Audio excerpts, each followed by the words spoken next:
Selamat malam para tutor dan tuton. Pada kesempatan kali ini saya akan memberikan gagasan tentang COVID-19.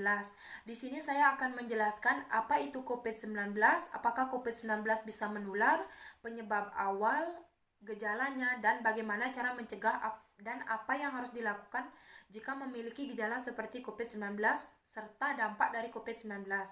Sebelum saya memberikan gagasan saya akan memperkenalkan diri terlebih dahulu. Perkenalkan, nama saya Nikadek Mita Kumalasari, saya dari Prodi Manajemen S1 UPBJJ Denpasar. Langsung saja ke poin yang pertama, yaitu apa itu COVID-19?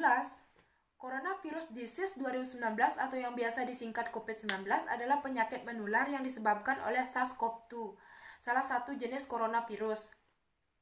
Penderita COVID-19 dapat mengalami demam, batuk kering, dan kesulitan bernapas. Pada tanggal 31 Desember 2019 lalu, Organisasi Kesehatan Dunia WHO menerima laporan kasus pneumonia di kota Wuhan, Provinsi Hubei, Cina. Dan pada awal Januari 2020, Cina mengidentifikasi telah menemukan penyakit virus corona. Penyakit ini yang menyerang saluran pernapasan. Sejauh yang kita tahu, virus corona atau COVID-19 sudah menyebar di berbagai negara kurang dari 2 bulan kemudian. Virus tersebut menyerang lebih dari 100 negara termasuk Indonesia dan menewaskan lebih dari 3.800 orang dan menginfeksi lebih dari 111.000 orang-orang. Poin yang kedua, apakah COVID-19 bisa menular? Jawabannya iya. Karena infeksi dari COVID-19 ini menyebar dari satu orang ke orang lain melalui percikan yang disebut droplet dari saluran pernapasan yang sering dihasilkan saat batuk atau bersin.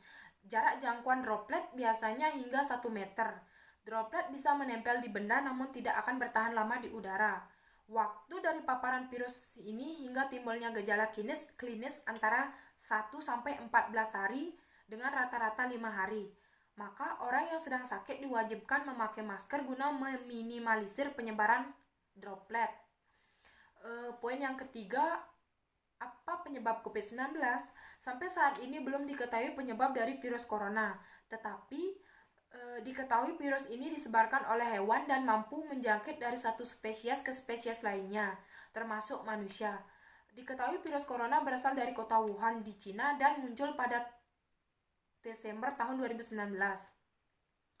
Poin yang keempat, bagaimana gejala COVID-19? Orang-orang yang terinfeksi memiliki gejala ringan seperti demam, batuk, dan kesulitan bernapas. Gejala dapat berkembang menjadi pneumonia berat. Poin yang kelima, bagaimana cara mencegah COVID-19? Tindakan pencegahan untuk mengurangi kemungkinan kita terinfeksi antara lain tetap berada di rumah, menghindari bepergian dan beraktivitas di tempat umum, sering mencuci tangan dengan sabun dan air, tidak menyentuh mata, hidung, atau mulut dengan tangan yang tidak dicuci.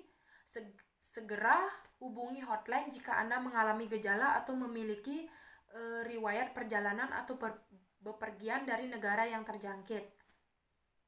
Dan ada juga beberapa cara untuk melindungi diri agar tidak terkena paparan COVID-19. Yang pertama yaitu kita terapkan etika batuk atau bersin dengan menutup mulut dan jangan meludah sembarangan. Yang kedua, bersihkan benda yang sering disentuh. Yang ketiga, gunakan masker jika Anda sakit dan segera ke fasilitas kesehatan terdekat. Yang keempat, cuci tangan dengan sabun. Yang kelima, konsumsi makanan bergizi dan sering berolahraga. Yang keenam, hindari menyentuh mata, hidung, dan mulut dengan tangan yang belum dicuci.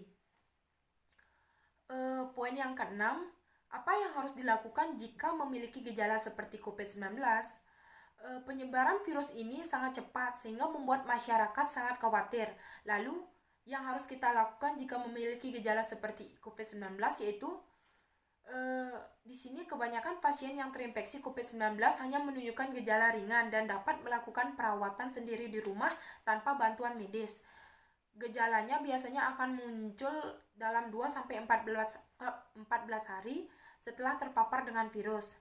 Kita juga bisa melakukan tes antigen. Jika hasilnya negatif, berarti kemungkinan memang tidak terinfeksi virus.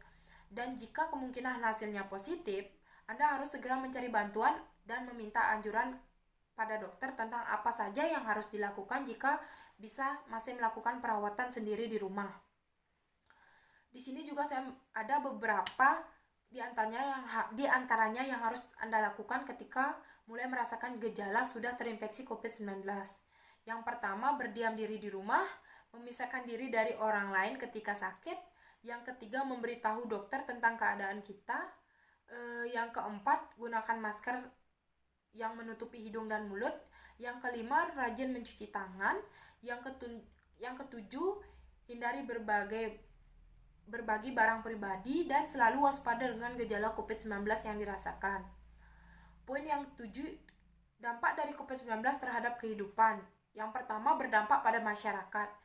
Awal mula kasus COVID-19 ini di Indonesia membuat banyak warga takut sekaligus was-was karena virus ini sangat menular. Dampaknya terhadap masyarakat, pembatasan sosial ini dilakukan oleh pemerintah.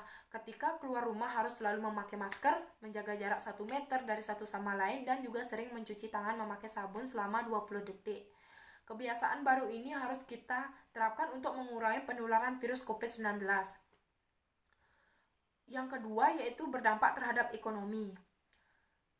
Keuntungan yang diperoleh pelaku usaha mengalami penurunan akibat wabah COVID-19, baik dari sektor pariwisata maupun sektor penerbangan. Sektor penerbangan yaitu mengalami sepi penumpang akibat kebijakan social distancing. Di sektor industri pabrik, produksi juga mengalami penurunan akibat banyaknya karyawan yang di PHK, serta dipulangkan oleh perusahaan sehingga mengakibatkan banyak orang yang menganggur. Dampak yang ketiga yaitu berdampak pada pendidikan. Ketika wabah COVID-19 menyerang Indonesia, Kementerian Pendidikan dan Kebudayaan Kemendikbud menyatakan bahwa sekolah atau bidang pendidikan lainnya menyelenggarakan sistem pembelajaran jarak jauh atau online, yang kini biasa disebut dengan School from Home atau SFH. Melalui sistem ini, semua materi, tugas, dan dibagikan secara online hampir ke semua sekolah dan universitas tutup sementara agar kegiatan belajar langsung atau yang disebut dengan tatap muka ditiadakan guna tidak memperburuk infeksi virus COVID-19. Yang keempat, terdampak pada pekerjaan. Tidak hanya sekolah yang dilakukan secara online, namun di tempat kerja seperti work from home atau WFH juga diterapkan. Hal ini berdampak pada orang yang bekerja di area perkantoran. Terkadang pekerja kantoran memiliki jadwal piket sehingga di area kerja tidak banyak orang yang berkerumunan dan juga dapat memutuskan rantai virus COVID-19. Yang kelima, dampak pada politik. Dalam sistem pemerintahan, banyak terjadi perubahan selama pandemi COVID-19. Pandemi COVID-19 telah mempengaruhi sistem politik beberapa negara yang menyebabkan penangguhan kegiatan legislatif, isolasi atau kematian beberapa politisi, dan penjadwalan ulang pemilihan karena kekhawatiran penyebaran virus COVID-19. Sekian gagasan saya tentang COVID-19. Kesimpulan yang dapat diambil dengan adanya COVID-19 ini mengajari kita tentang cara melindungi diri sendiri dan orang lain dengan berpegang pada protokol kesehatan serta mengingatkan kita akan bahayanya virus ini.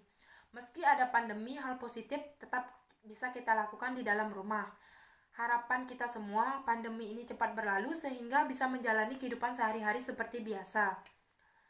Dan sekian gagasan dari saya. Jika ada kata yang kurang tepat, mohon untuk dikoreksi menjadi lebih baik. Saya ucapkan selamat malam dan terima kasih.